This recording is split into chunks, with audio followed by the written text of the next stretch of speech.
When I started studying the Bible, I didn't start studying the Bible to preach. I didn't start studying the Bible to get a message or to perfect a ministry. Nor did I start studying scriptures so that I might be able to argue theologically with those who are astute in scriptures to prove my ecclesiastical and theological persuasions. I started reading the Word of God because I was drowning. And I needed desperately to find a lifeline or a reason to keep living. I started reading the Word of God because I was tired of listening at the words of men. I was tired of their counsel and their thoughts and their fodder. And the tunnels and the burrows, as it were, that I dug into the Word of God to find healing for myself became cisterns for wells of living water that began to bless other hurting people all around this nation. There are biblical words and concepts that have so much life in them that they are stronger than therapy, greater than psychology, reaching deeper than psychiatry. They are able to calm the rapid beating and the stressful tauntings and flauntings of the enemy that would come against you to overwhelm you. He is the only one I know who can speak a word now that goes back into your past and heals your yesterday, secures your today, and anchors your tomorrow. He is absolutely awesome. One of the things that really excited me about God was to begin to realize that he is sovereign and that he is auspicious, that he is in control, and that he has absolute power. It was interesting to me to find out that he foreknew me, that he knew me before I was born, that my mother and father did not get their first look at me. They were not the first ones to see me, that God had searched me before there was a where or when or this or that he had chosen me, that he had monitored my mother's pregnancy, that he had secured me, that he had protected me in the womb. That in fact, before he had formed me in the belly, as he said to Jeremiah, he says, I knew thee, I ordained thee, and I sanctified thee to be a prophet unto the nations. I did it before that you might be, all right? Before speaks to the past, to be speaks to the future. He said, you are going to be what I have prepared before. Before I formed thee in the belly, I knew thee. There are no surprises with me. God says, I already know all about you. You will never surprise me. Your thoughts will not surprise me. I know your thoughts while they are still afar off. I know what you're going to do before you do it. Before I formed thee in the belly, I knew thee. I ordained you. You couldn't have been a stillborn. I ordained you. You couldn't have been a terminated pregnancy. I ordained you. You couldn't have been an aborted baby. I ordained you. You couldn't have died of crib death. I ordained you. I sanctified you. When did you sanctify me? Was it when I got baptized? Was it when I cleaned up my life? Was it when I got, no. I sanctified you before I formed thee. When your hands were still webbed in your mother's belly. When you were just a bleeping on the monitor, I sanctified you. Before they could determine your gender, I sanctified you. Before your mother began to throw up in the first trimester of her pregnancy, I sanctified thee. Before you were a gleam on a cold night in your father's eye, I sanctified thee. I sanctified you. It means I set you apart. It speaks more than cleanliness. It speaks to a line of demarcation. It means I marked you before you got here. I put my mark on you and you are mine. I sanctified you. I set you apart. In fact, it clearly means that I meant for you to be different. I didn't mean for you to fit in. What a ministry to understand. I never meant for you to be in the clique or in the club. I never meant for you to be accepted. I marked you. I sanctified you. I set you apart. You were meant to be an outcast with men so that you could be an incast with God. Before I formed thee in the belly, I knew thee. I ordained thee, I sanctified thee to be a prophet. The good thing about God, when he ordains you, knows you, and sanctifies you to be, you don't have to worry about who else doesn't want you to be.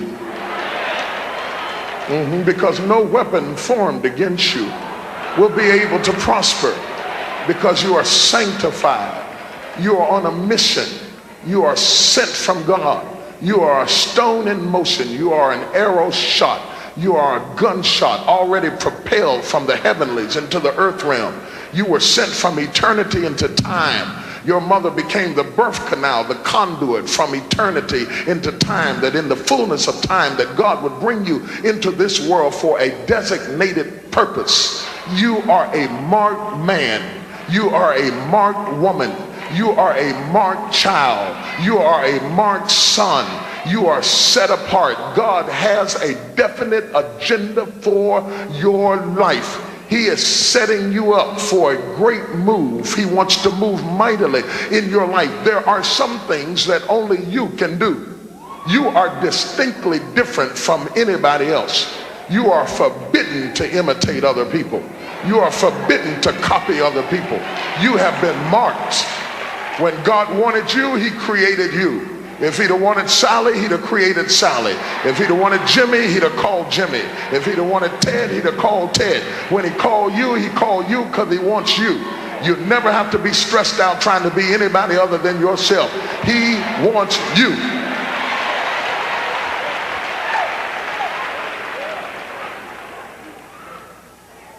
Your fingerprint is distinctly different from anybody else out of the billions of people on this earth. God never repeated on your fingertips with anybody else the same print. You are different from anybody else anywhere in the world, past, present, or future. Nobody has ever even had your print. You are distinctly different from anyone. The hairs on your head are numbered, not counted. That would be awesome enough to know that they were counted, that God could speak to you and tell you how many they were.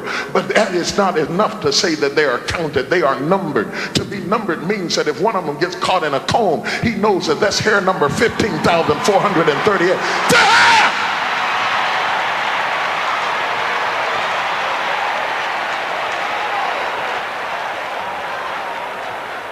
The hair on your head is numbered. You are special to God. You are set apart.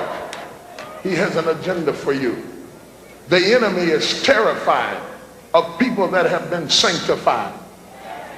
He is terrified. He will set traps and obstacles and bondages to keep you from entering into your purpose because he is terrified of you. Don't waste time being terrified of him. He is terrified of you. The greater the struggles you face, the greater the challenges you go through, the greater the turmoil in your life is all the indication that Satan has assigned assassins to terminate you from reaching your designated target. He will do anything to overwhelm you, belittle you, to rip you of your confidence, your self-esteem. He doesn't mind how much you shout and how much you dance, as long as you don't have any confidence, any faith, or any integrity. He doesn't mind how excited you get, as long as when you get through shouting you have no character.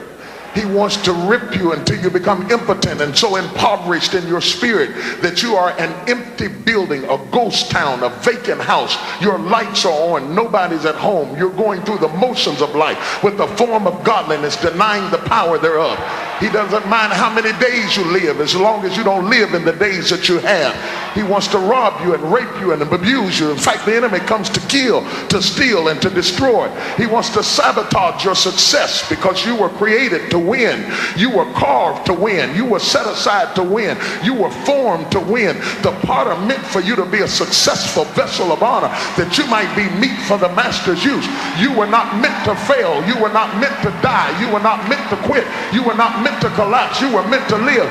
Doctor doctors still can't figure out why the human body dies, because the body was meant to rebuild itself, refurbish itself, re-strengthen itself. You were not meant to faint. You were not meant to collapse. You were not meant to have a nervous breakdown, a stress attack, a migraine headache, break out in nervous conditions and rashes and all types of diseases and hypertension, and have stress attacks and heart attacks and nervous breakdowns. You were not meant to lose it, lose control, break out, kick the dog, slap the cat, kill the children, beat the wife, dog the children. You were not meant to be a failure. You were not meant to be destitute, to be lonely, to be hungry, to be isolated, to be driven. You were meant to be the head and not the tail, above only and not beneath. You were meant to prosper and live in goodly houses. You are children of the King, the heavenly host. The God of Israel dwells in the midst of you. Touch somebody and tell them, you don't even know who I am.